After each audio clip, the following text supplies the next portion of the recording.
Mana biza ko'p marta uyi proyektlarini, uyi qanaqa qilishlarini, maslahatlarini internetda beryapmiz. Bu ham bitta darslikka kiradi hisobida. Oldingi darsimizga davom etkazmaymiz deb, buni oddiy bitta dars deb hisoblaymiz. Uy qurilishidan oldin qiladigan ishni yana bir marta eslatib o'tamiz. Bunda faktlar bilan eslatib o'tamiz.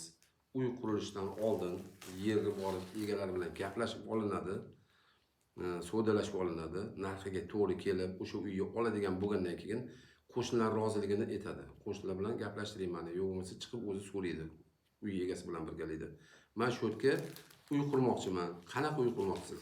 Mana bunaqa kvadratga, mana bunaqa kvadrat. Ichkari tarafdan solaman, yo'q oldi tarafdan solaman deb aytiladi. O'shanga siz rozilik berasizmi deydi. Egasi agar o'sha qo'shni rozilik beradigan bo'lsa, mana bunaqa rozilik beradi. Mana shunaqa qog'ozga rozilik, mana rozilik nomada yozilgan qog'ozga familiya otlarini, adreslarini qilib, mana bu pasport seriyalari bilan qo'l qo'yib beradi. 3 ta qo'shnidan olish shart.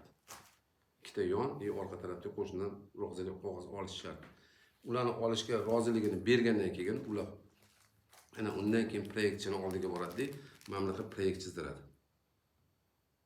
Mana bu proyekt o'sha yerni, uyi anaqasiga moslashib chizadi. Proyektchini litsenziyasi bo'lishi kerak. Litsenziyasi bo'lib, o'sha firma ertaga yopilib ketadigan bo'lishi kerak emas. Buni chizib berib, sizga chizib bergandan keyin ertaga u firma yopilib ketadigan firma bo'ladigan bo'lsa, siz ertaga yana qiynalasiz. Bu chizma, bu proyekt, bu narsa shu uyni keyingi sotiladigan odamlarga ham, olinadigan odamlarga ham обязательно kerak. Xuddi pasportdagi gap bu. Buni yo'qotsa hech narsa qila olmaydi, boshqadan yana chizdirib, yana pul xarajat qiladi. Mana bu o'sha qanaqasini tasdiqlash qog'ozlari, dokumentlari. Mana bu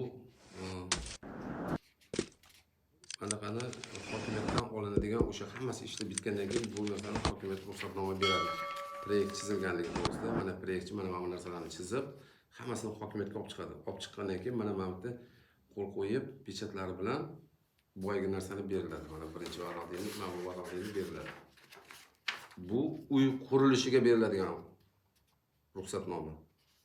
Hokimiyatdan, arxitektordan uy qurilishiga ruxsatnoma beradi. Ana undan keyin uyni boshlaysiz. Buni ichida mana bunaqa chizmalari bo'lishi kerak.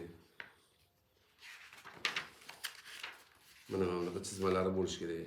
Necha metr, necha kvadrat, qanaqa bo'ladi, qayerga spalniya tushadi, qayerga zal tushadi, qayerga qo'l tushadi, qayerga kuxnya tushadi. Bular hammasi ko'rsatiladi. Qayerda огород bo'ladi, podvallar qanaqa joylari, qanaqa nima ko'rsatish, mana shunda hammasi ko'rsatiladi.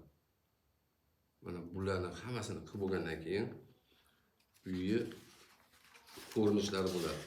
Mana birinchi etaj, ikkinchi etaj, mana birinchi etaj, ikkinchi etajniki bor, tegida orqasida mana. Mana undan keyin tomlarga chiqiladi.